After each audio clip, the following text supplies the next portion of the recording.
Darling Inu, min mo na ang wine na to. This toast is for our future, di ba? The start of our forever, kung saan wala nang makakaabala sa atin.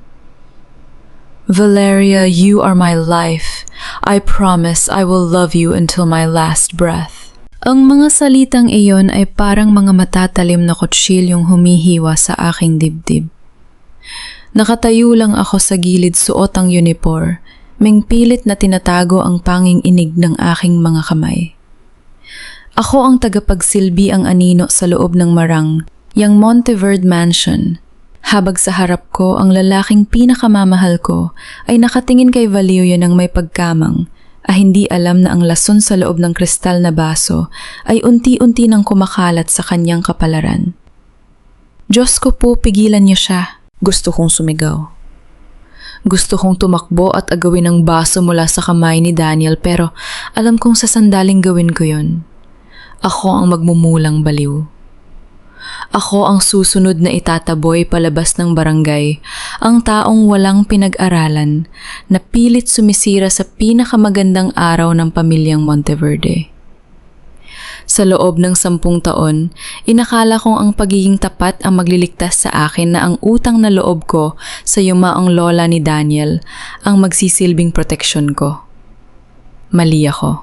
Ang katapatan sa maling tao ay isang uri ng kamatayan. Ramdam ko ang bigat ng envelope na nakatago sa ilalim ng aking apron. Naroon ang lahat. Ang resibo ng pagbili ng lason, ang mga voice recordings ni Valeria, at ang mga dokumentong magpapatunay na hindi ito pag-ibig, kundi isang malupit na transaksyon. Pinaghirapan ko ito. Ilang gabi akong hindi nakatulog, ilang araw akong nagtitiis sa pangungutya ni Valeria, at sa lamig ng tingin ng mga kapitbahay na naniniwalang magnanakaw ako. Lahat ng yan tinitiis ko. Dahil alam kong ito lang ang paraan para iligtas ang taong nagbigay sa akin ng tirahan at pagkain nung panahong wala na akong matakbuhan. Muling nagtama ang aming mga mata ni Daniel. Mumiti siya sa akin, isang ngiting puno ng tiwala na hindi ko naman karapat-dapat. Parang may pumipiga sa puso ko. Friday, make sure na maayos ang service natin ha? This is the most important day of my life. Sabi niya sa akin bago siya muling humarap kay Valeria. Tumangmu lang ako. Wala akong boses, wala akong karapatan. Huwag kang manghimasok. Isang boses ang bumulong sa aking tainga. Napatalon ako sa gulat. Si Isadora Villanueva ang babaeng, akala ko ay kakampi ko ang babaeng. Ipinangakong tutulungan, akong ilantad ang katotohanan. Nakatayo siya sa tabi ko. Ang kanyang mga mata ay matalim puno ng babala, habang nakatingin sa mga bisitang abala sa pagtatawanan. Ang kanyang presensya ay tila yelo sa gitna ng mainit na seremonya. Isadora, kailangan na nating gawin ito. Papatayin niya si Daniel. Pabulong kong sagot, ramdam ang pait sa bawat salita. Hindi pa ngayon, Friday? Madiin niyang sagot, hindi man lang lumingon sa akin. Panuurin mo lang ang palabas. Kung gagalaw ka ngayon, hindi lang si Valeria ang mawawasak, pati na rin ang lahat ng ebidensya mo. Gusto mo bang magtapos ang lahat ng walang hustisya? Nanigas ako. Ang mga salita niya ay parang latigo na humahampas sa aking pagkatao. Ang wedding cake na hugis store ay tila gumuguho sa harap ng aking mga mata. Ramdam ko ang mainit na pawis na dumadaloy sa aking batok. Kailangan kong gumawa ng desisyon. Susundin ko ba ang payo ni Isadora na maghintay? O gagawin ko ang tama kahit nakatumbas nito ay ang sarili kong buhay? Lumingon ako sa aking paligid. Ang mga Monteverde, ang mga bien, anong mga taong nakasuot ng mamahaling barong at gown. Lahat sila ay nakatuon ng atensyon sa magkasintahang handa ng uminom ng lason. Walang nakakaalam sa dilim na bumabalot sa silid na ito. Hindi ko na kaya. Habang dahan-dahang itinataas ni Daniel ang baso para sa kanilang toast, biglang kumilos ang aking mga paa. Hindi na ako nag-asip. Hindi na ako natakot sa sasabihin ng iba. Sa isang mabilis at desperadong kilos, tumakbo ako papunta sa gitna ng entablado. Ang aking puso ay tumitibok ng mabilis kasabay ng pagsigaw ng aking buundur pagkatao. Daniel, wag! Napatigil ang lahat. Ang tunog ng mga kubyertos na tumatama sa mamahaling pinggan ay biglang naglaho, napalitan ng isang mabigat at nakakasakal na katahimikan sa loob ng ballroom. Daan-daang mata ang nakatingin sa akin, ng ilan ay nagtataka, ang iba ay may halong pandidiri, at ang pinakamasakit sa lahat ay ang tingin ni Daniel. "Friday?" Tanong ni Daniel, ang kanyang boses ay puno ng pagkalito at bahagyang iritasyon. "What the hell are you doing? Bumalik ka sa kusina?" Hindi ako gumalaw. Ang aking mga tuhod ay nanginginig, pero ang aking mga mata ay nakapako kay Valeria. Ang babaeng ito, ang babaeng nakasuot ng napakagandang gown, ay dahan-dahang lumapit kay Daniel. May bakas ng kunwaring awa sa kanyang muka, isang maskara na perpektong nakasuot para hindi siya mahalata ng publiko. "Daniel, love, hayaan mo na siya." Malambing na wika ni Valeria habang hinahawakan ng braso ni Daniel. Tumingin siya sa akin ng may mapanuring mga mata, yung tingin na tila ba isa lang akong insekto na nakita niya sa sahig. Siguro ay napagod lang siya o baka naman masyado lang siyang nalungkot na ikakasal na tayo. We all know how some people, especially those in service, can get attached to their masters in a delusional way. Delusional, ang salitang iyon ay parang sampal sa aking mukha. "Hindi, Valeria. Hindi ako baliw." Sigaw ko pilit na kumakawala sa hawak ng dalawang guard na agad akong nilapitan. "Daniel, pakinggan mo ako. May lason sa basong, hawak mo. Huwag mong inumin yan." Tumawa ang mga bisita. Isang nakakabinging tawanan na sumasabog sa aking pandinig. Chismis. Ito na ang magiging simula ng katapusan ko. Makikita ko na ang mga kapitbahay na nagbubulungan sa labas ng mansyon, ang mga kamag-anak na tatawag para ikakya ang pamilya ko dahil sa eskandalong ginawa ko. Pero wala na akong pakialam sa hiya. Ang mahalaga ay mabuhay si Daniel. Tumingin ako kay Isadora sa dulo ng bulwagan. Nakatayo lang siya doon, umiinom ng champagne at isang bahagyang ngisi ang gumuhit sa kanyang labi. Sa sandaling yun naintindihan ko na hindi lang ako pinigilan ni Isadora. Ginamit niya ako. Gusto niyang magmukha akong sira ang ulo sa harap ng lahat para sa oras na ilabas ko ang tunay na ebidensya. Wala nang maniniwala sa akin. Isa akong palabas na sinadya nilang gawin. "Sir, kailangan po nating ilabas ang babaeng ito bago pa makasira ng event." Why ka ng isa sa mga gwardiya. "Wait!" Pigil ni Daniel. Tumingin siya sa akin, ang kanyang mga mata ay naghahanap ng kahit anong senyal as na ako ay nagbibiro. "Friday, 10 taon kang nagtrabaho sa amin. Loyal ka. Pero bakit mo ginagawa to? Is this about the jewelry incident? Galit ka ba dahil pinagalitan kita nun?" "Hindi ito tungkol sa alahas, sir." Iyak ko. Ramdam ko ang mainit na tubig na dumadaloy sa aking pisngi. "Tungkol ito sa buhay niyo. Please, maniwala kayo sa akin kahit na yun lang." "Dalhin niyo na siya sa labas," malamig na utos ni Valeria. "And make sure she doesn't come back. Ayoko ng ganitong klaseng drama sa araw ng kasal natin, Daniel." Hinila nila ako palabas ng ballroom. Bawat hakbang ay isang pagkadurog. Ang bawat sulyap ng mga bisita na humaharang sa daan ay parang karayong na tumutusok sa aking dignidad. Pagdating namin sa labas ng mansyon, sa gitna ng malamig na hangin ng gabi, basta na lang nila ako binitiwan sa semento. "Huwag ka nang babalik, Friday.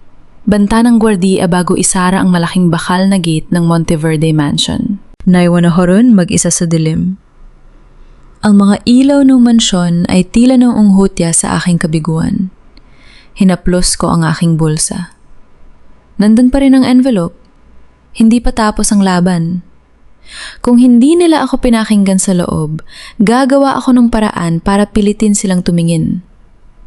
Ngunit habang tinitingnan ko ang gate, isang itim na sasakyan ang dahan-dahang lumabas. Sa loob ng sasakyan, nakita ko ang refleksyon ni Isadora. Tumingin siya sa akin mula sa bintana at ang kanyang mga mata ay puno ng pait. Binuksan niya ng bahagya ang bintana at may inihulog na isang maliit na sobre sa paanan ko. Hindi siya nagsalita. Pinaandar niya ang sasakyan at mabilis na nawala sa dilim. Dahan-dahan kong pinulot ang sobre. Nang buksan ko ito, muntik na akong mawalan ng malay. Larawan ito ni Daniel na natutulog na kinunan mula sa loob mismo ng kanyang kwarto na may petsang mamayang madaling araw. Hindi lang pala lason sa kasal ang plano nila. May mas malaki pa silang binabalak sa gabering ito. Diyos ko, hanggang kailan mo ako susubukin? Nakaupo ako sa gilid ng kalsada. Hindi kalayuan sa naglalakihang gate ng Monteverde Mansion. Ang ulan ay nagsisimula ng pumatak malamig at tila nakikiramay sa bigat ng aking nararamdaman. Tiningnan ko ang aking mga palad, puno ng gasgas marumi at nanginginig. Ito ba ang kapalit ng 10 taong katapatan ang itapon sa kalsada na parang basura?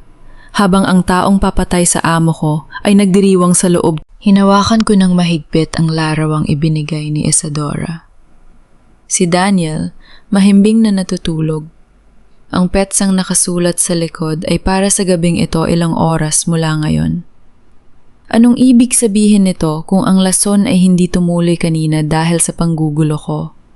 May mas madilim pa silang balak sa loob ng kwarto ni Daniel. Kinuha ko ang aking lumang cellphone mula sa bulsa. Isa lang ang nasa isip ko, si Leo ang kapatid ko. Siya lang ang pamilya ko, pero siya rin ang dahilan kung bakit ang daling baluk tutin ni Valeria ang katotohanan laban sa akin. Hello Leo, nasaan ka? Boses ko ay halos pabulong na dahil sa iyak. Ate patawarin mo ako. Ang boses ni Leo sa kabilang linya ay basag at puno ng takot. Pinuntahan ako ng mga tauhan ni Mang Valeria. Sabi nila kung hindi ko sasabihin sa pulis na ikaw ang nagnakaw ng singsing, papatayin nila ako. Ate, baon ako sa utang sa sugal, alam mo yan? Kailangan ko ang pera nila. Parang gumuho ang mundo ko. Ang sarili kong dugo, ang kapatid na itinaguyod ko mula noong mamatay ang aming mga magulang, ay ipinagpalit ako para sa ilang libong piso. Ang hiya na nararamdaman ko ay mas masakit pa kaysa sa gutom o lamig. Leo, paano mo nagawa sa akin to? Alam mong wala akong kinalaman sa alahas na yan? Patawad ate. Sabi ni Ma'am Valeria aayusin niya ang lahat, basta manahimik ka na lang. Huwag ka nang bumalik sa mansyon. Mapapahamak lang tayo. Ibinaba ko ang telepno. Wala na akong mapupuntahan. Ang maliit na apartment na inuupahan namin ay tiyak na binabantayan na rin ng mga tauhan ni Valeria.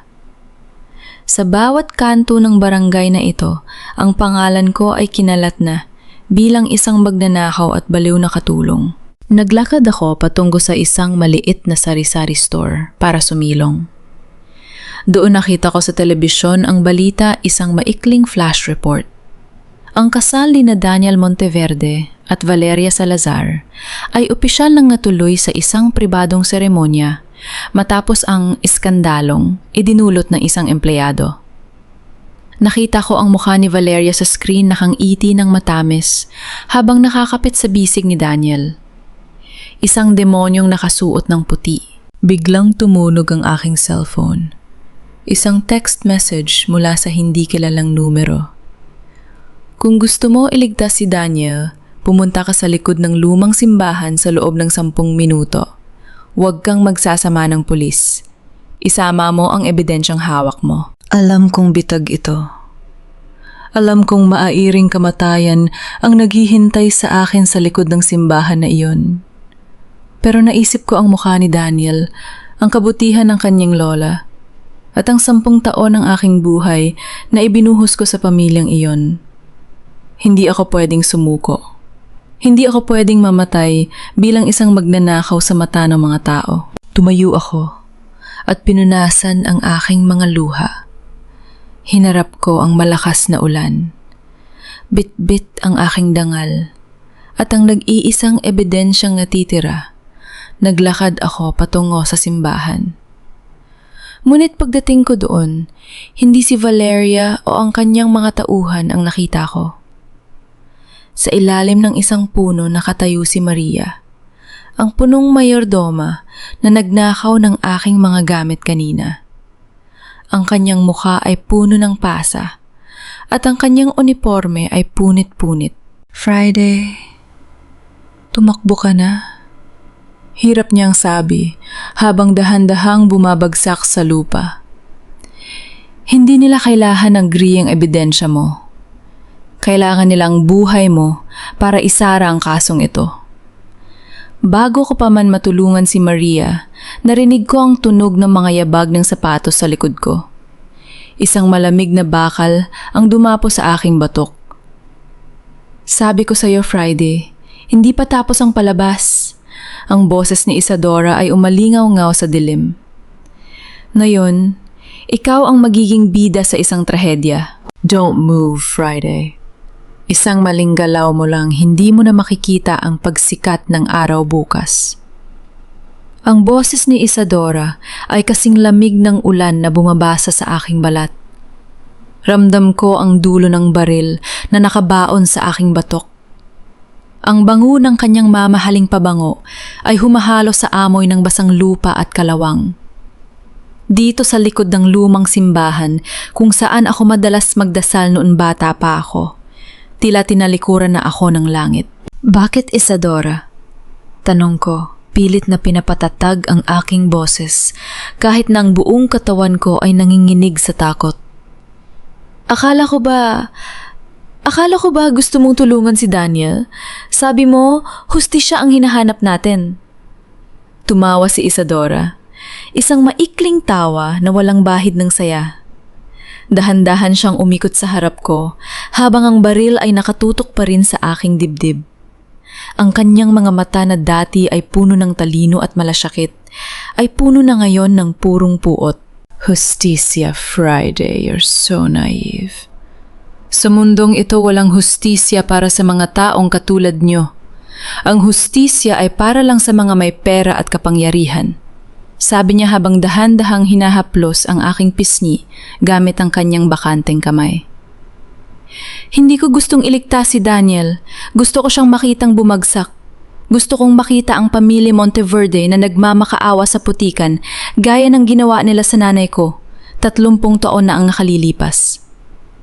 Nanlaki ang aking mga mata. Ano?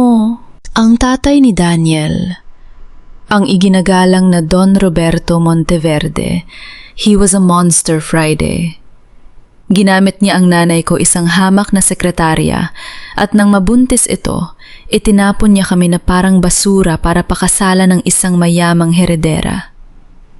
Lumaki akong walang pangalan habang si Daniel lumaki sa luxuryang dapat ay bahagi rin ako. Sa gitna ng kanyang galit, nakita ko ang isang sugatang bata sa loob ni Isadora.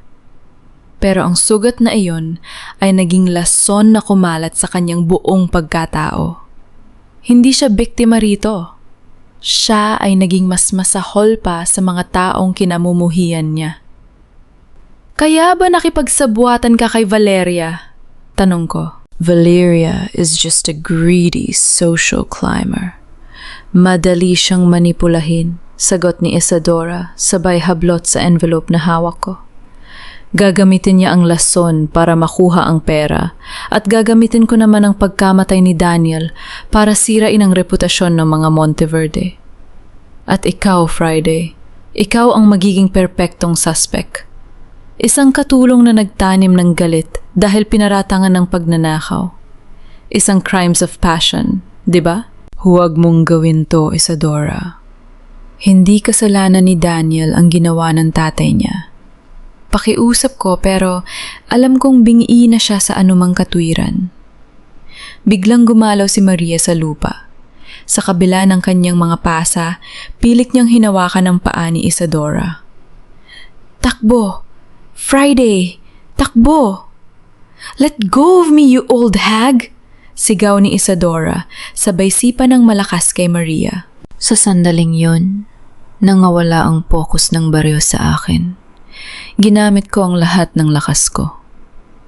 Imbes na tumakbo palayo, sinalubong ko si Isadora at itinulak siya ng buong puwersa patungo sa malaking kampana ng simbahan.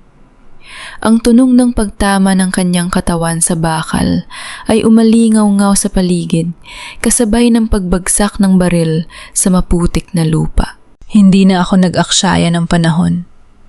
Kinuha ko ang baril at ang envelope saka mabilis na tinulungan si Maria na makatayo.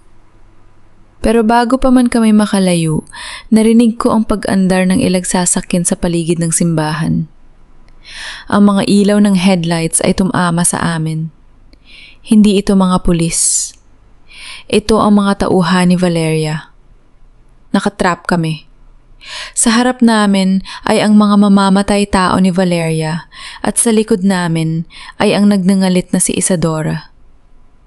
Tumingin ako sa langit, ang ulan ay patuloy na bumubuhos. Diyos ko, kung ito na ang katapusan ko, wag mo lang hayaang mamatay ang katotohanan, bulong ko. Hinawakan ko ng mahigpit ang kamay ni Maria. May isang maliit na pinto sa ilalim ng kumbento. Isang daanan na tanging mga lumang empleyado lang ang nakakaalam. Doon ko siya dinala, habang naririnig ko ang sigaw ni Isadora sa likuran. Hanapin niyo sila! Huwag niyo silang hahayaang makalabas ng buhay.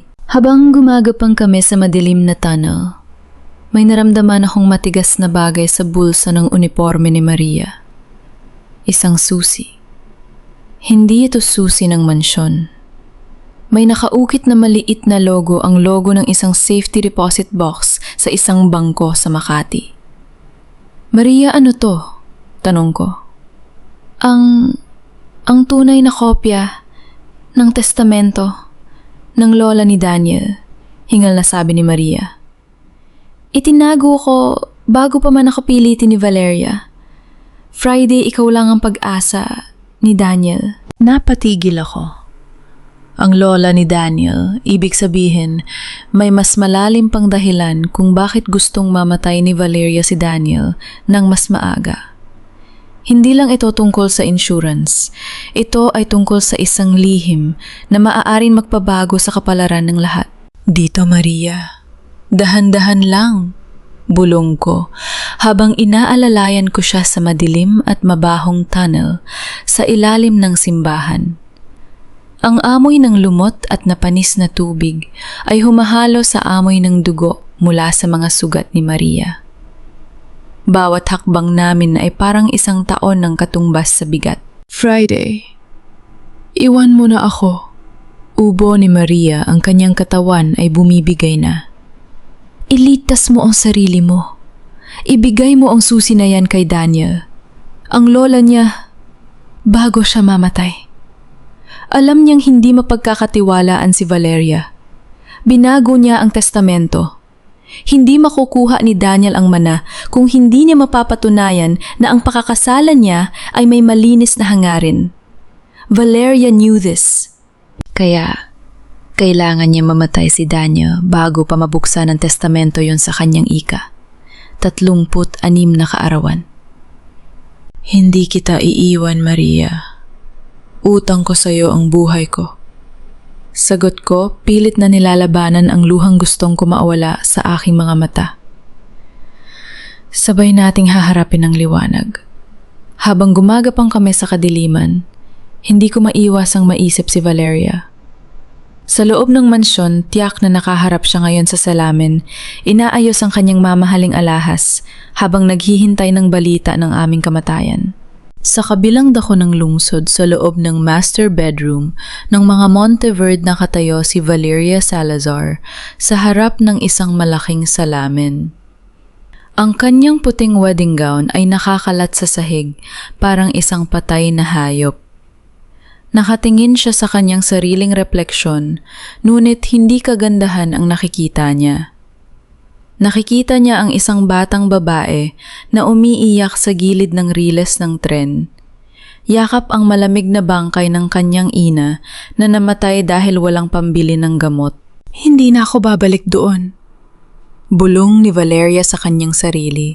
Ang kanyang mga kuko ay bumaon sa kanyang palad hanggang sa magdugo ito. Kahit ilang buhay pa ang kailangang mawala, kahit gaano karaming dugo ang kailangang dumanak, hindi na ako muling magugutom. Hindi na ako muling luluhod sa harap ng kahit sino. Ang kanyang takot sa kahirapan ay mas matindi pa kaysa sa kanyang konsensya. Para kay Valeria, ang pagpatay kay Daniel ay hindi isang krimen, kundi isang paraan para mabuhay.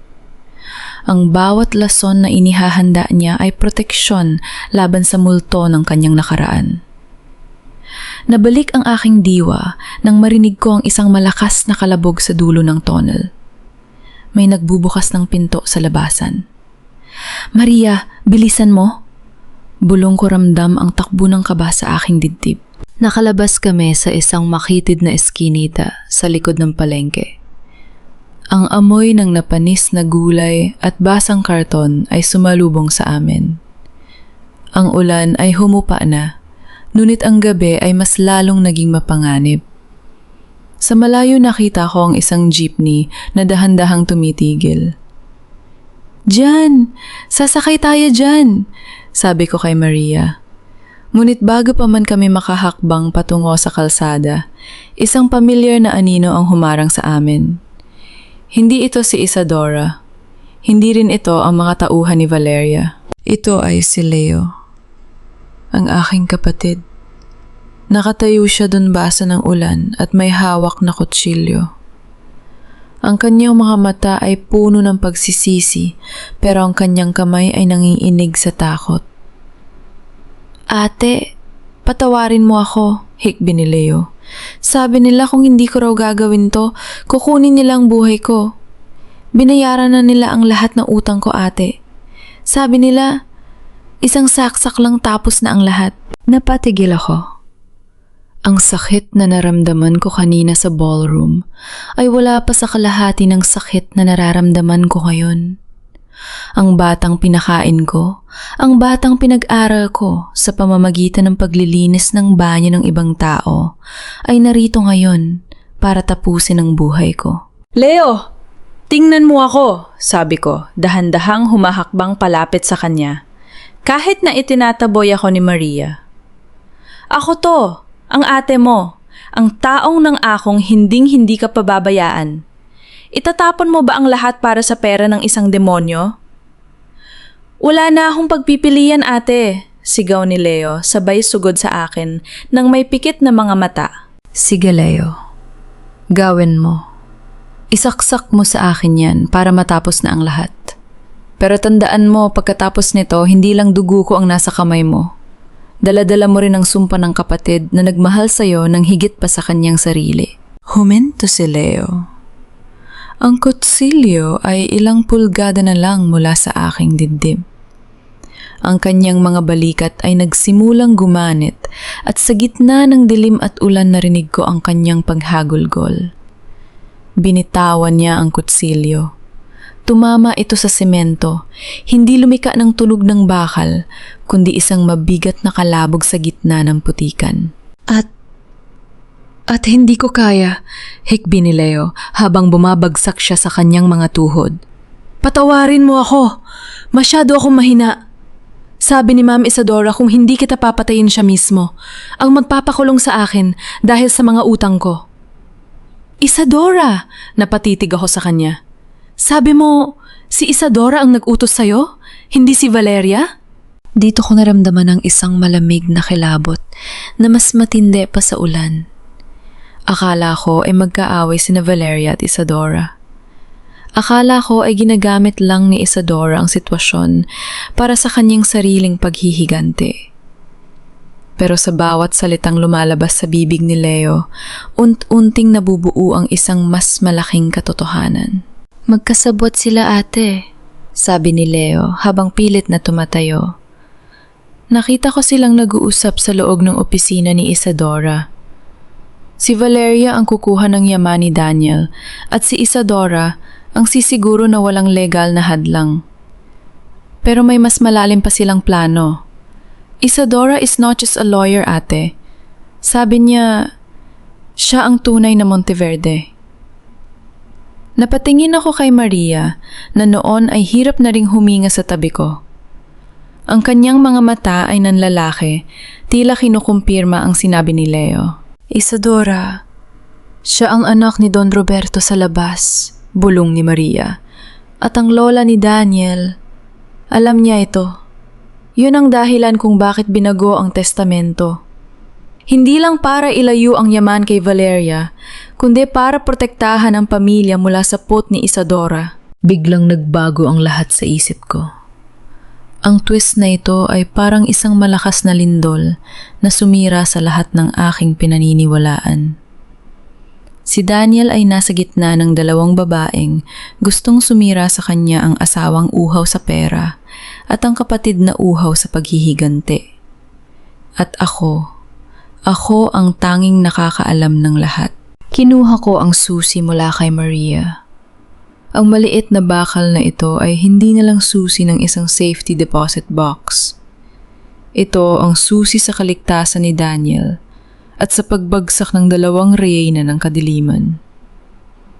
Leo, kung gusto bumawi, tulungan mo kaming makarating sa Makati. Mayon din, utos ko.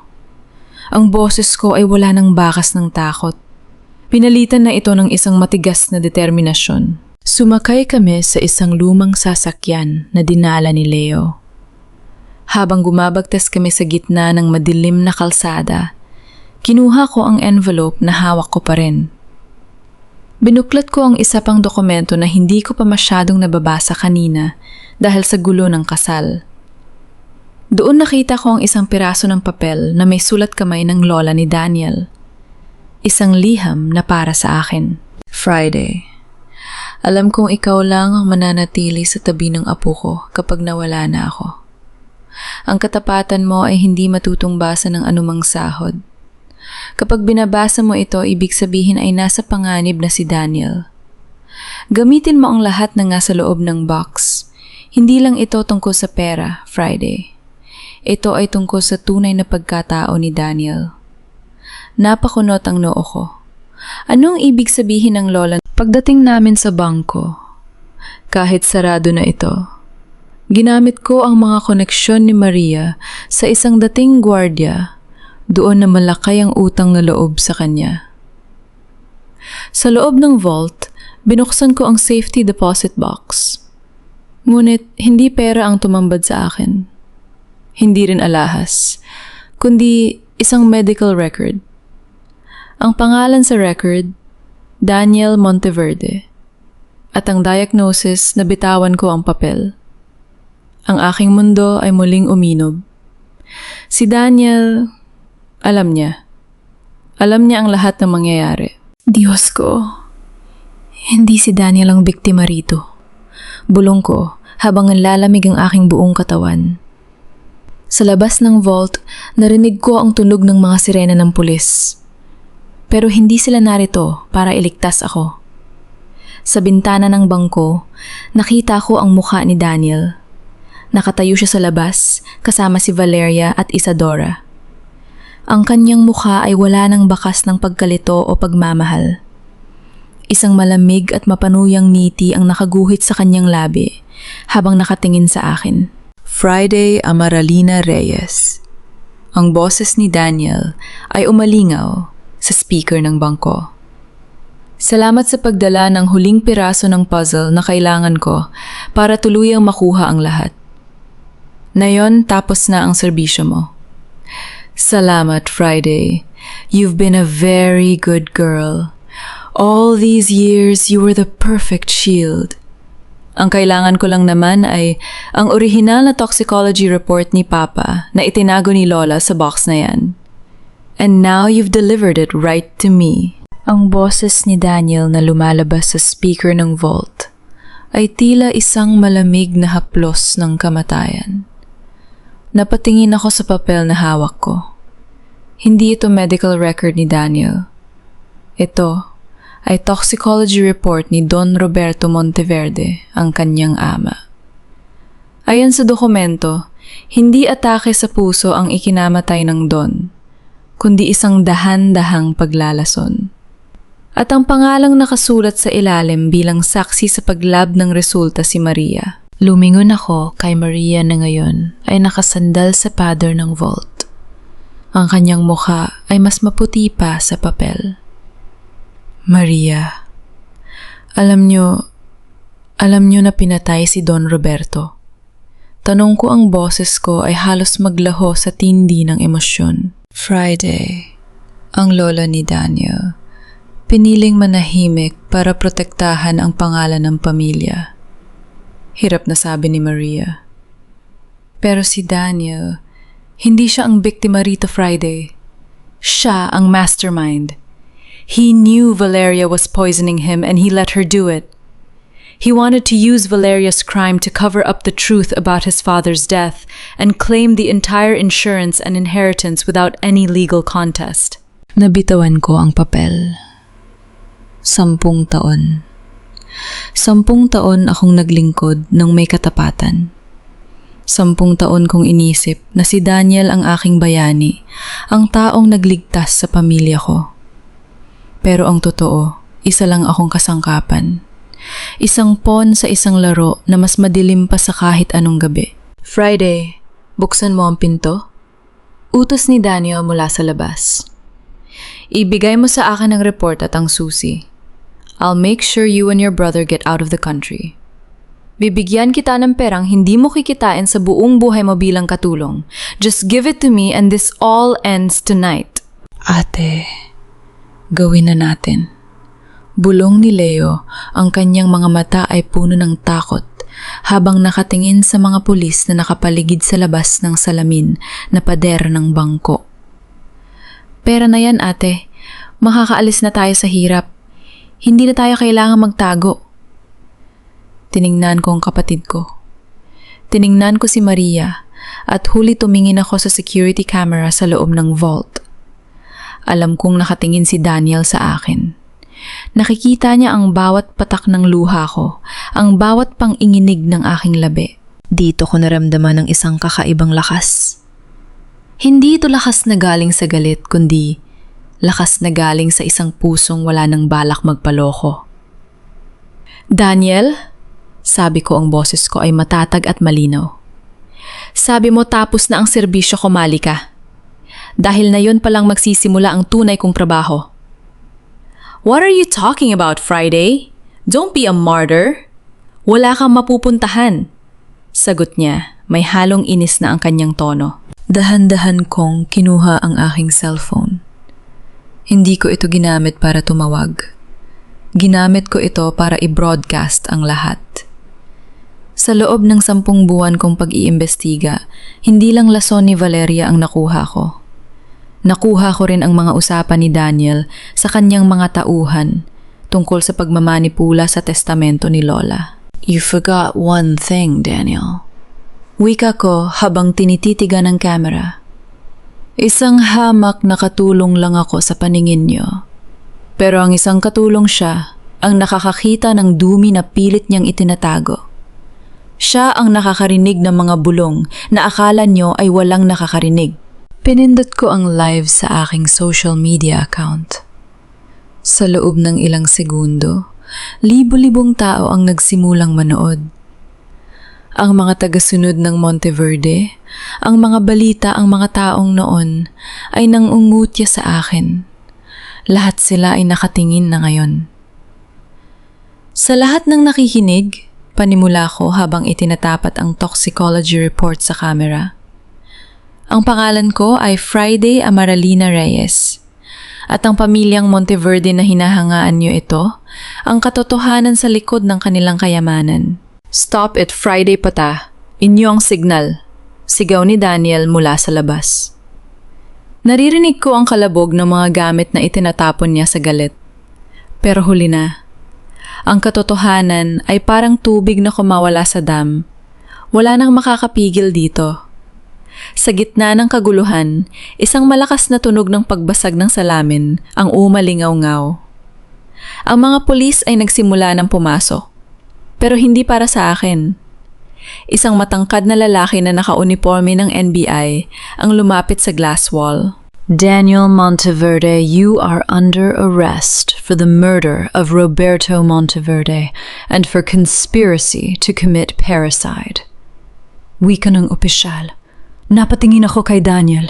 Ang kanyang mukha ay namutla. Sa tabi niya si Valeria at Isadora ay nagkakagulo na rin, pilit na nagsisisihan habang pinupiringan sila ng mga autoridad. Bumukas ang pinto ng vault. Lumapit sa akin ang opisyal at inabutan ako ng tubig. Pero hindi ko yun tinanggap. Lumakad ako palabas, bit-bit ang aking danggal. Nang dumaan ako sa harap ni Daniel, tumigil ako. Tumingin ako ng diretsyo sa kanyang mga mata. Ang mga matang dati ay tinitingala ko. 10 taon akong naging tapat sa'yo, Daniel. Sabi ko sa kanya, boses na walang halong poot kundi purong pagod. Pero ang katapatan ay ibinibigay sa taong may kaluluwa. At ikaw, wala ka noon. Lalabas na sana ako nang biglang humawak si Daniel sa braso ko. You think you won, Friday? Without me, you are nothing. Babalik ka rin sa putikan. Tinanggal ko ang kanyang kamay nang may dahan-dahan, ngunit mariing kilos. Mas gusto ko pang mamuhay sa putikan na may malinis na konsensya kaysa manirahan sa mansyon mo na puno ng dugo at kasinungalingan. Sa labas ng bangko, ang liwanag ng umaga ay nagsisimula ng sumilip. Ang ulan ay tumigil na. Pero bago ko pa man malanghap ang sariwang hangin, isang sasakyan ang huminto sa harap ko. Ang bintana ay bumaba at ang taong nasa loob ay ang huling taong inaasahan kong makikita sa oras na ito. Miss Friday, sumakay ka na. Masyadong mainit ang mga mata sa'yo rito. Napatitig ako sa lalaking nasa loob ng sasakyan. Si Attorney Lorenzo. Siya ang pamilyar na abogado na madalas kong makitang kausap ni Lola Monteverde nung nabubuhay pa ito. Hindi siya tulad ni Isadora na lagi nagpapakitang gilas sa social media. Si Attorney Lorenzo ay tahimik, seryoso, at tila laging may bitbit na bigat ng mundo sa kanyang mga balikat.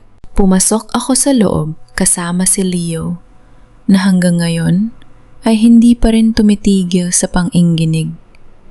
Habang umaandar ang sasakyan, palayo sa gusali ng bangko. Nakita ko sa side mirror ang mga reporter na nagkakagulo, pilit na kumukuha ng pahayag mula kay Daniel na kasalukuyang isinasakay sa patrol car.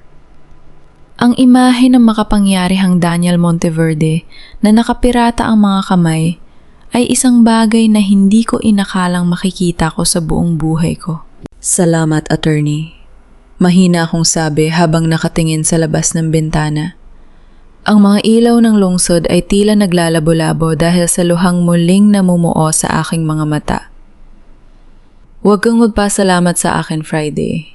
Ika'y naging matapang, sagot ni Attorney Lorenzo habang diretso ang tingin sa kalsada. Lola Monteverde knew this day would come.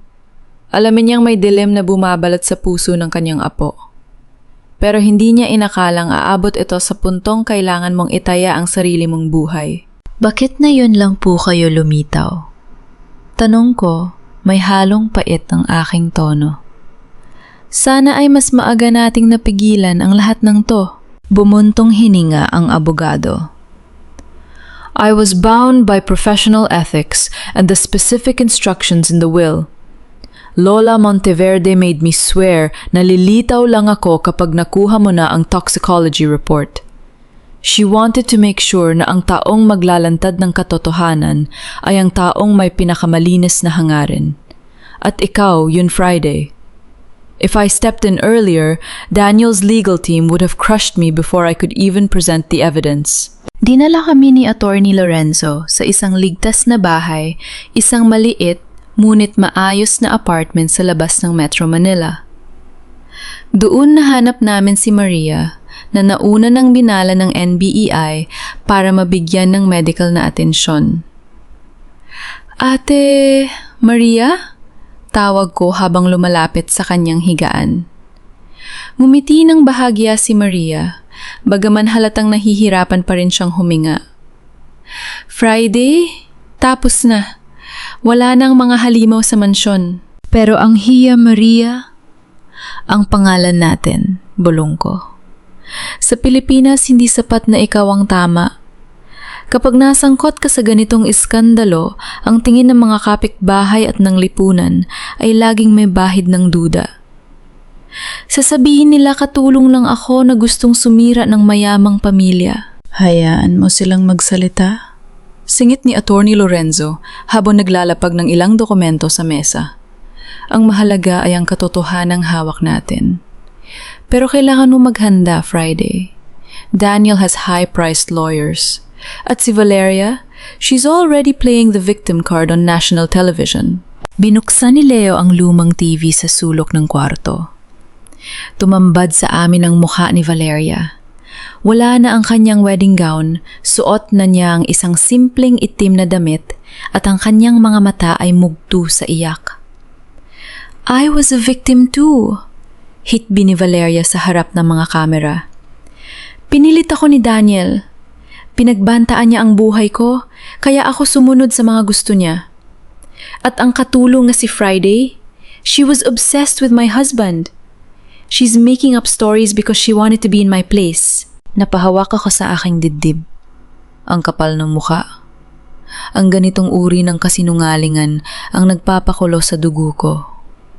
Gagamitin niya ang kanyang pagiging babae at ang kanyang ganda para baluktutin ang isip ng mga tao. Huwag kang makinig sa kanya, Friday, sabi ni Maria, hinahawakan ang kamay ko. Ang katotohanan ay parang ginto. Kahit ibaon mo sa putik, kikinang at kikinang pa rin yan. Ngunit hindi doon nagtatapos ang gabi. Isang tawag ang natanggap ni Attorney Lorenzo. Matapos ang ilang minuto ng pakikipag-usap, humarap siya sa amin ng may seryosong mukha. Isadora Villanueva is missing, balita niya. Tumakas siya bago pa man makarating ang mga pulis sa kanyang opisina. At may masama pa akong balita. Someone leaked your location Friday. We need to move, now. Hindi pa man kami nakakatayo. Narinig namin ang isang malakas na busina sa labas. Hindi ito tunog ng patrol car. Ito ay tunog ng isang malaking truck na mabilis na humaharurot patungo sa direksyon ng aming apartment. Leo Maria Dapa, sigaw ko. Isang nakakabining tunog ng pagbangga ang yumanig sa buong gusali. Ang pader sa harapan namin ay gumuho na nagdulot ng makapal na alikabok at usok. Sa gitna ng kaguluhan, nakita ko ang isang figura na bumababa mula sa truck. Isang lalaking nakamaskara, may hawak na galon ng gasolina. Wala silang balak, nakasuhan lang ako. Gusto nila akong burahin sa mundong ito kasama ang lahat ng ebidensya. Takbo sa likod, sigaw ni Attorney Lorenzo habang pilit na inaalalayan si Maria. Habang tumatakbo kami sa madilim na eskinita sa likod ng apartment, naramdaman ko ang init ng apoy na nagsisimulang lumamon sa aming tinatagwan.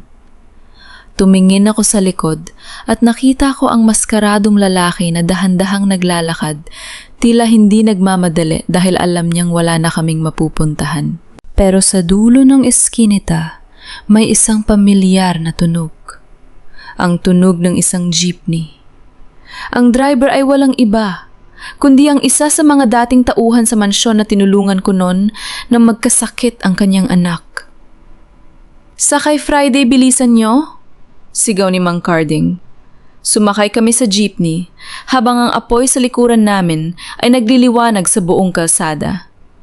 Sa loob ng jeepney, yakap-yakap ko si Leo habang si Maria ay pilit na kumakapit sa kanyang hininga. Dito ko napagtanto ang labang ito ay hindi na lang tungkol sa katarungan para kay Daniel o sa pamilya Monteverde. Ito ay laban para sa aming mga maliliit na tao na pilit na niyayapakan ng mga higante. Mang Carding, dalhin niyo kami sa simbahan ng Quiapo, utos ko. Bakit doon, Friday? Mapanganib doon, maraming tao, tanong ni Attorney Lorenzo. Eksakto, sagot ko habang pinupunasan ng uling sa aking muka. Doon tayo pupunta, kung saan hindi nila tayo kayang saktan ng walang nakakakita. Kung gusto nila ng giyera, ibibigay ko sa kanila. Pero gagawin ko ito sa paraang hindi nila makakalimutan. Kinuha ko ang aking cellphone at muling nag-log in. Pero sa pagkakataong ito, hindi lang katotohanan ang ilalantad ko. Ilalantad ko ang mukha ng mga taong nagtatago sa likod ng kapangyarihan. Valeria, Isadora, Daniel, akala nyo ay natalo nyo na ako. Bulong ko sa sarili ko habang nakatingin sa screen. Huwag niyong kakalimutan, ang isang taong wala nang mawawala ay ang pinakamapanganib na kalaban. Ang Quiapo ay hindi lang isang lugar ng panalangin. Ito ang puso ng Maynala kung saan ang bawat pawis dasal at dumi ng kalsada ay naghahalo. Habang gumababa kami sa jeepney ni Mang Carding, sumalubong sa amin ang amoy. Nang nasusunog na insenso ang halimuyak ng mga sampagwita at ang ingay ng mga tindera ng kung ano-anong anting-anting. Sa gitna ng libu-libong tao na deboto ng itim na Nazareno kami, ay naging mga anino, mga kaluluwang naghahanap ng katarungan sa gitna ng kaguluhan. Dito tayo, attorney. Sa loob ng simbahan, hindi sila basta-basta makakagawa ng gulo nang walang nakakakita. Bulong ko habang inaalalayan si Maria na balot ng kumot para hindi makita ang kanyang mga sugat. Pumasok kami sa loob ng simbahan.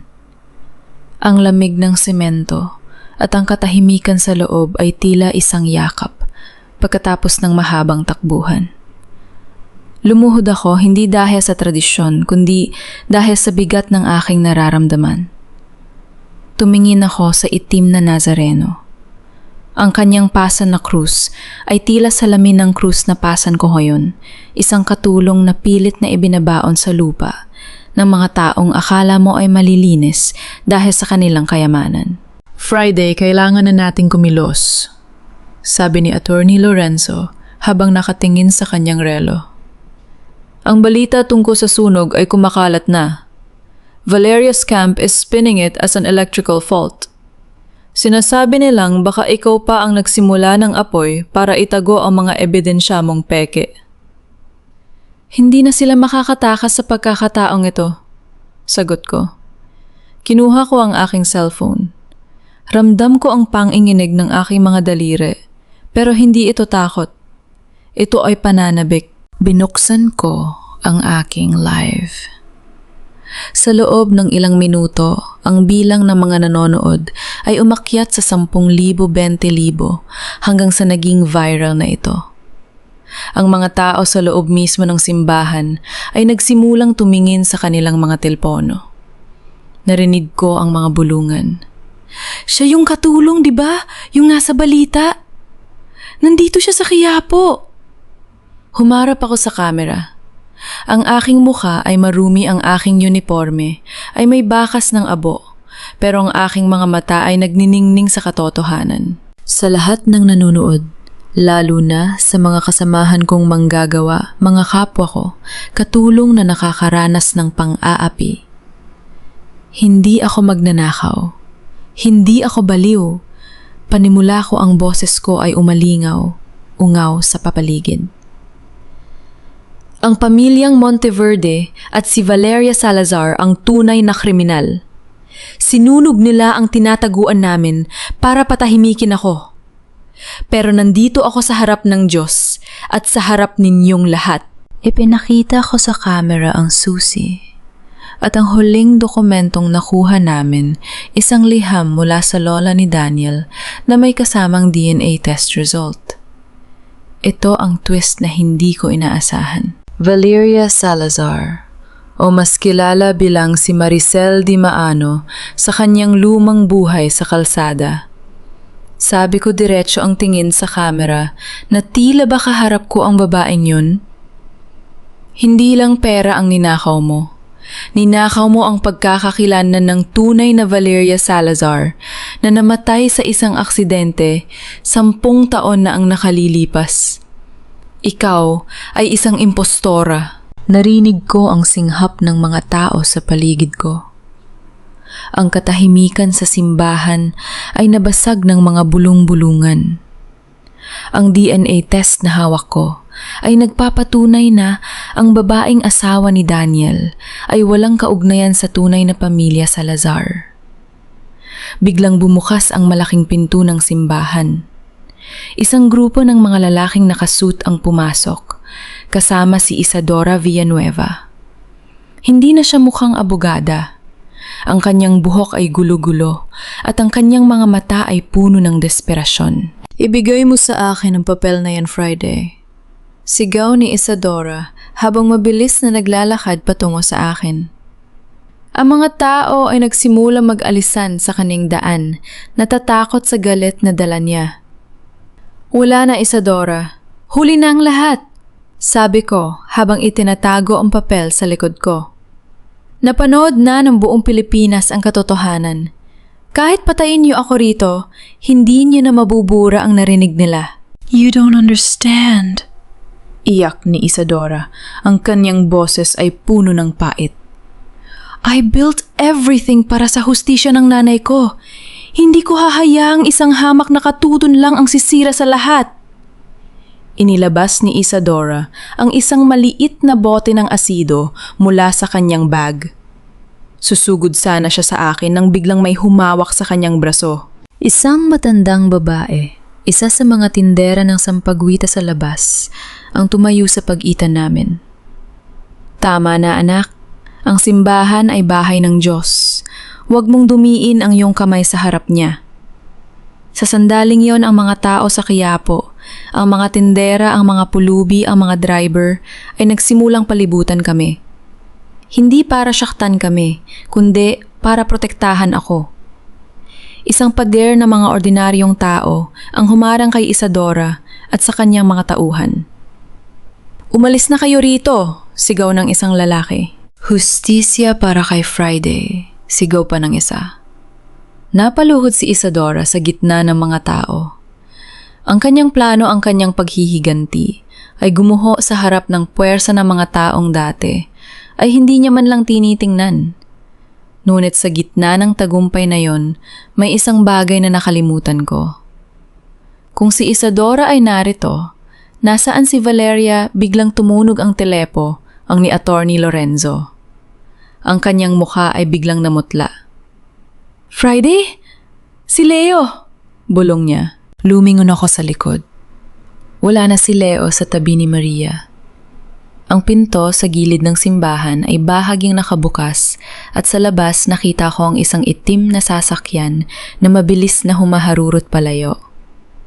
Sa bintana nakita ko ang mukha ni Valeria at sa tabi niya ang kapatid kong si Leo na may nakatutok na baril sa ulo. Ang huling baraha ni Valeria ay hindi ang yaman kundi ang tanging taong mahal ko. Leo, ang sigaw ko ay nawala sa ingay ng palengke at sa ugong ng mga sasakyan sa labas ng simbahan. Ang kaba sa aking dibdib ay hindi na lang kaba. Ito ay isang malupit na kamay na sumasakal sa aking puso. Si Leo, ang kapatid ko. Ang huling piraso ng aking pagkatao ay nasa kamay na ng isang babaeng wala nang takot na pumatay. Friday, wag kang susunod ng walang plano. Pigil sa akin ni Attorney Lorenzo, pero tinabig ko ang kanyang kamay. Wala nang oras para sa plano, Attorney, kapatid ko ang nakataya rito. Sigaw ko habang tumatakbo patungo sa kalsada. Isang text message ang pumasok sa aking cellphone. Isang location pin sa lumang warehouse na mga Monteverde sa tabi ng Ilog Pasig.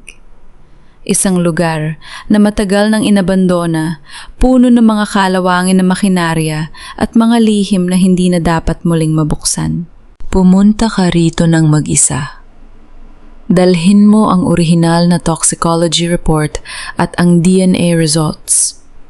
Isang pulis ang makita ko huling araw na ito ng kapatid mo. Sumakay ako sa isang tricycle, ang aking isip ay tila isang bagyo. Valeria, alam kong talo ka na. Alam kong wala ka nang mapupuntahan, pero ang isang hayop na nasusukol ay ang pinakamapanganib. Pagdating ko sa warehouse, ang amoy ng napanis na tubig ng ilog at kalawang ay sumalubong sa akin. Ang paligid ay madilim, tanging ang liwanag ng buwan na tumatagos sa mga butas ng bubong ang nagbibigay ng anino sa mga dambuhalang kargamento. Nandito na ako, Valeria, labas. Sigaw ko, ang boses ko ay umalingaw-gaw sa malaking silid. Isang ilaw ang biglang bumukas sa itaas na palapag. Doon, nakita ko si Valeria. Wala na ang kanyang ganda. Ang kanyang buhok ay gulo-gulo. Ang kanyang make-up ay kumalat na sa kanyang muka dahil sa pawis at luha. Hawak niya si Leo na nakatali sa isang upuan sa gilid ng isang mataas na plataporma.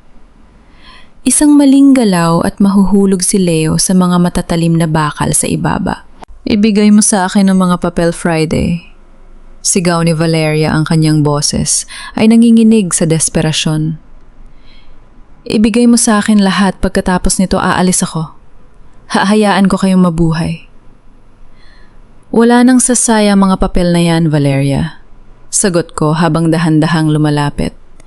Naka-live ako kanina. Alam na ng buong mundo kung sino ka. Alam na nilang ikaw ay si Maricel Dimano. Kahit sunugin mo pa ang mga papel na to, hindi mo na mababago ang katotohanan. Manahimik ka, sigaw niya sabay tutok ng baril sa ulo ni Leo. Hindi ako babalik sa putikan. Hindi ako muling luluhod para sa pagdain. Kung kailangan mamatay kaming lahat dito, gagawin ko. Ate, tumakbo ka na! Sigaw ni Leo, pero agad siyang sinampal ni Valeria. Valeria, pakinggan mo ako. Sabi ko, pilit na pinapakalma ang aking boses. Naintindihan ko kung bakit mo ginawa ito. Ang takot na maging wala, ang takot na muling magutom. Nararamdaman ko rin yan araw-araw. Pero hindi ito ang paraan. Sa bawat taong pinatay niyo ni Daniel, lalo ka lang nabaon sa dilim. Hindi ka pa ba napapagod? Napatigil si Valeria. Ang kanyang kamay na humahawak sa baril ay nagsimulang manginig. Nakita ko ang isang maliit na pagkakataon, ang kanyang maskara ay dahan-dahang natatanggal. Pagod na ako, Friday. Pagod na ako. Bulong niya, ang kanyang mga mata ay tila nawala ng buhay. Lahat ng ginawa ko, para lang ito sa respeto. Para hindi na nila ako tawaging basura. Respeto, ang respeto ay hindi ninanakaw, Valeria. Ito'y pinaghihirapan. Sabi ko habang humahakbang paakyat sa hagdan. Ibigay mo sa akin si Leo. Sumuko ka na. Tutulungan kita. Tutulungan? Tumawa siya ng mapait. Ang isang katulong na tulad mo, tutulungan ng isang Ray ng tulad ko. Ang kapal ng mukha mo.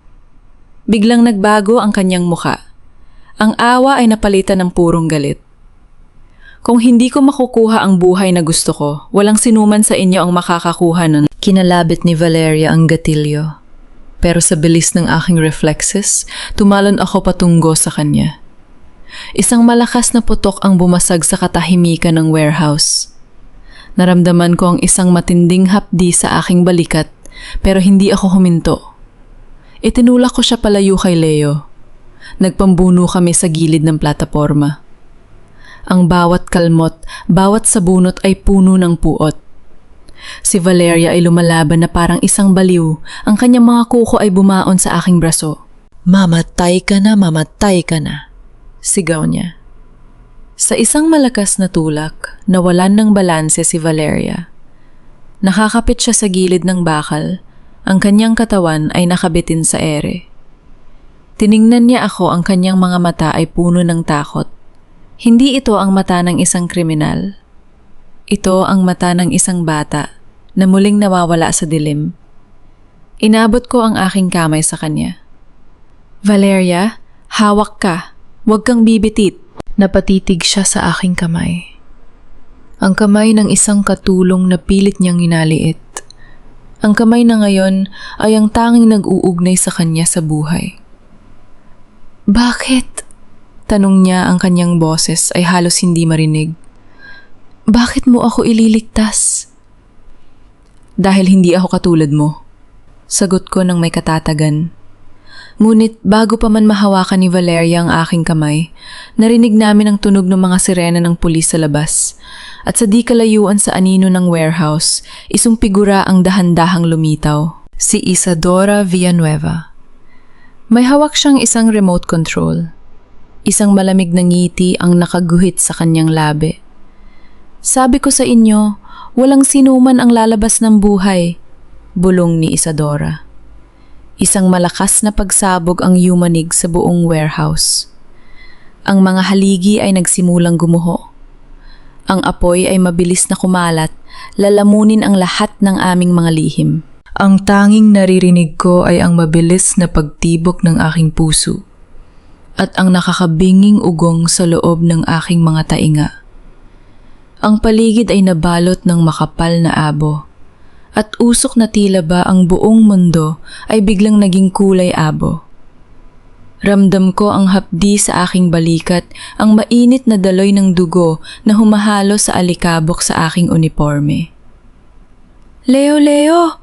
Nasaan ka? Pilit kong iminulat ang aking mga mata. Kahit na ang bawat kurap ay parang may mga bubog na tumutusok sa aking talukap.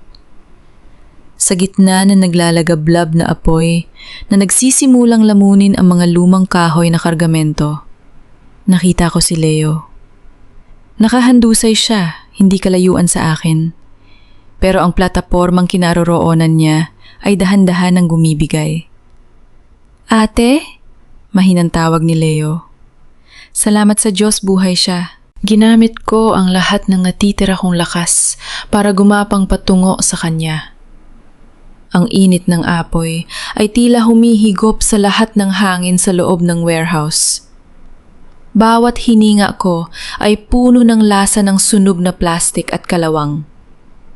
Nang maabot ko ang mga tali sa kanyang kamay, mabilis ko itong kinalas gamit ang isang piraso ng matalim na bakal na tumalsik mula sa pagsabog. Halika na, Leo!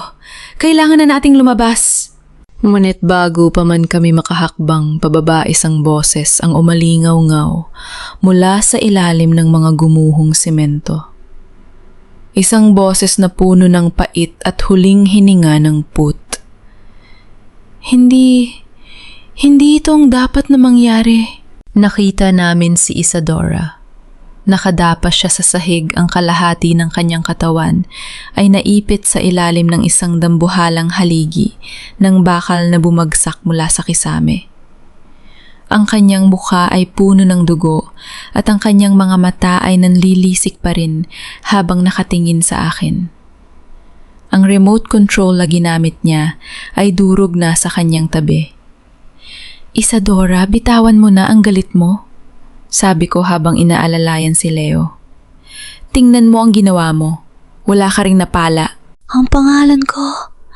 Ang karapatan ko. Ubo ni Isadora habang ang dugo ay lumalabas sa kanyang bibig. I am a Monteverde.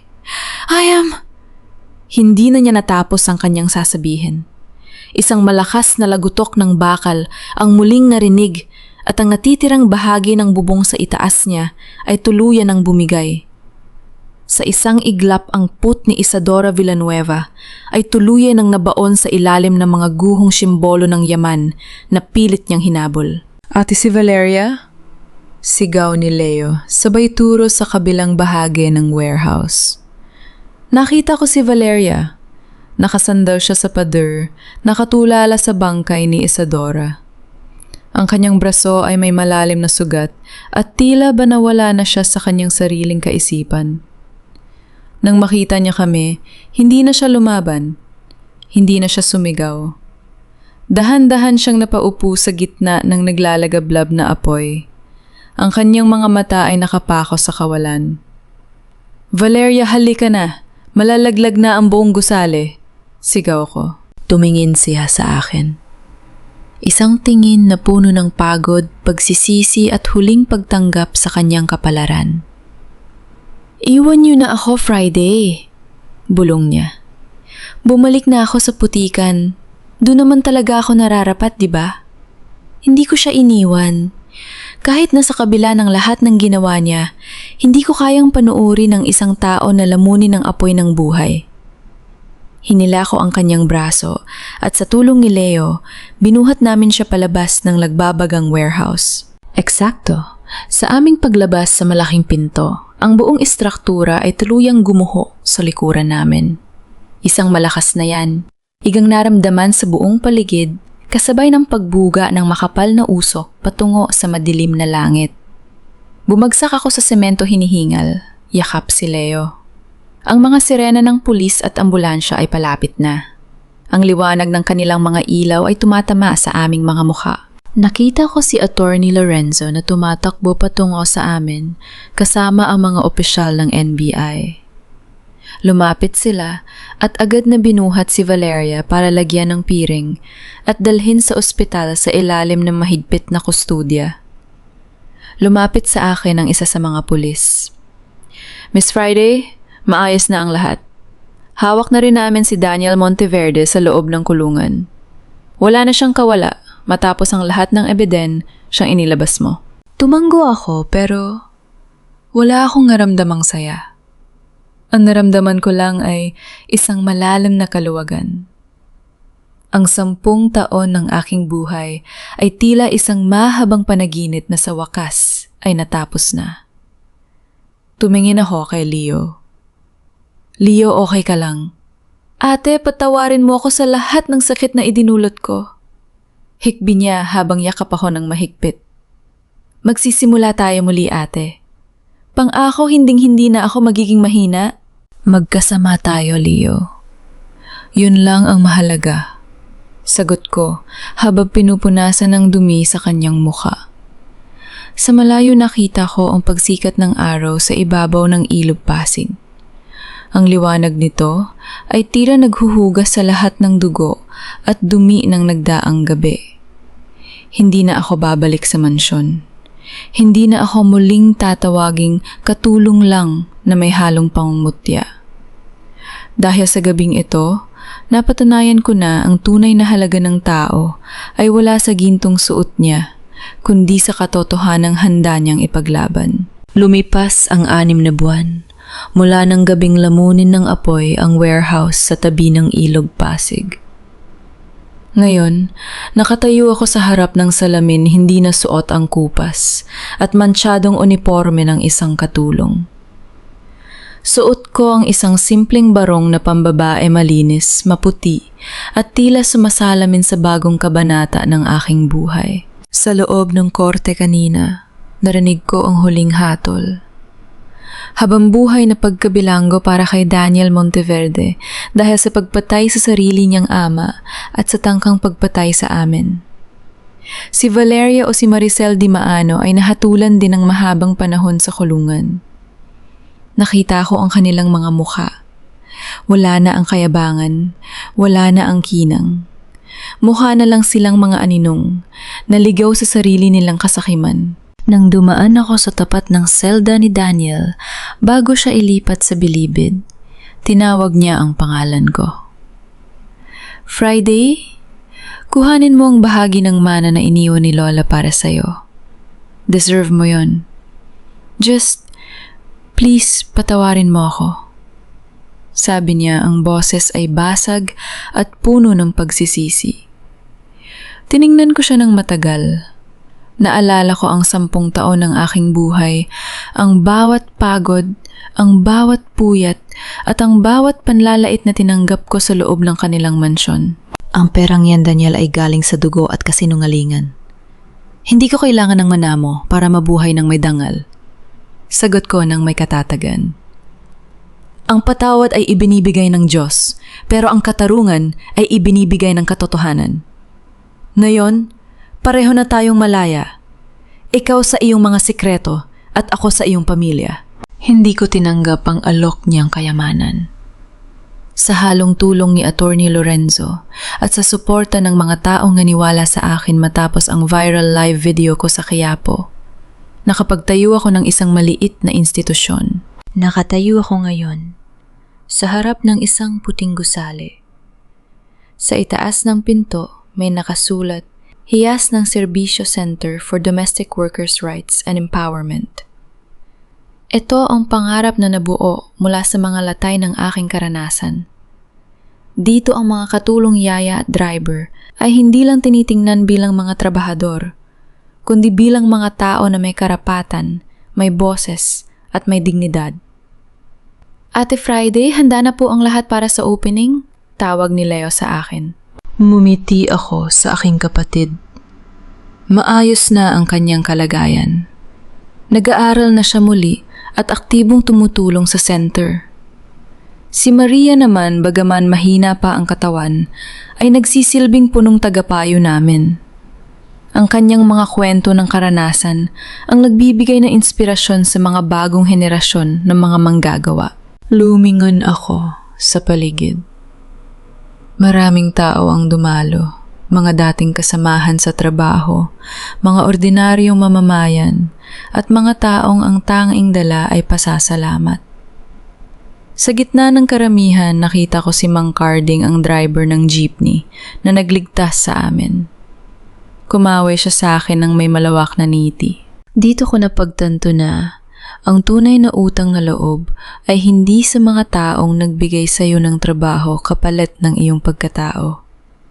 Ang tunay na utang na loob ay sa mga taong nanatili sa tabi mo noong wala ka nang maibigay, kundi ang iyong katotohanan. Hinawakan ko ang ribbon para sa grand opening. Habang pinuputol ko ito, naramdaman ko ang isang malalim na kapayapaan. Wala na ang takot. Wala na ang hiya. Ang pangalang Friday Amaralina Reyes ay hindi na lang pangalan ng isang katulong. Ito ay pangalan ng isang babaeng nagpatunay na ang katotohanan, gaano man ito ibaon sa putik, ay laging hahanap ng paraan para sumikat na parang araw sa umaga. Tumingala ako sa langit at bumulong. Lola Monteverde, sana ay proud po kayo sa akin. Nailigtas ko ang apo niyo. Hindi mula sa kamatayan, kundi mula sa katotohanang kailangan niyang harapin. Humarap ako sa mga tao at nagsimulang magsalita sa bawat salitang lumalabas sa aking bibig. Ramdam ko ang bigat ng bawat taong dumaan. Pero ramdam ko rin ang gaan ng bawat tao na darating. Dahil sa dulo ng lahat, ang pinakamalaking yaman na nakuha ko ay hindi ginto, kundi ang aking sarili. Sa bawat patak ng ulan, sa bubong ng ating mga tahanan, may mga kwentong hindi naririnig. May mga sakripisyong pilit na ikinukubli sa likod ng mga niti at pagsunod. Ang kwento ni Friday ay hindi lang kwento ng isang katulong. Ito ay kwento nating lahat na minsan nang minaliit, inapi at pinatahimik na mga taong akala mo ay mas mataas dahil sa kanilang katayuan sa buhay. Mga mahal kong tagapakinig, maraming salamat sa pagsama sa akin sa mahabang paglalakbay na ito. Ramdam ko ang inyong galit nung ipinagkanulo si Friday ang inyong luha nung tinalikuran siya ng sariling kapatid. At ang inyong saya nung sa wakas ay tumayo siya para sa kanyang danggal. Sabi nga nila, ang katotohanan ay parang isang basong tubig. Gaano mo man ito subukang takpan ng dumi, lalabas ang linaw nito sa oras na ito, ay tumapon. Naalala niyo ba ang tagpong yun sa simbahan ng Quiapo? Doon natin napatunayan na ang tunay na kapangyarihan ay wala sa mga mansyon, kundi nasa pagkakaisa ng mga ordinaryong tao. Ang kwentong ito ay kinuha natin mula sa mga tunay na karanasan ng ating mga kababayan, hinubog ng sining upang magsilbing aral at inspirasyon. Kayo kung kayo ang nasa kalagayan ni Friday? Kaya nyo rin bang talikuran ang yaman kapalit ng inyong prinsipyo? O baka naman may kakilala kayong tulad ni Leo na naligaw ng landas pero nahanap ang daan pabalik? Sana ay ibahagi ninyo ang inyong mga saluubin sa comment section. Gusto kong malaman kung anong bahagi ng kwento ang pinakanantig sa inyong mga puso. Huwag niyo rin kalimutang i-like at i-share ang video na ito para mas marami pa tayong maabot na puso. Nawa ay manatili tayong matatagtapat at may paninindigan sa gitna ng anumang unos. Hanggang sa muli nating pagkikita sa susunod na kwento ng buhay at pag-ibig. Ingat po kayong lahat.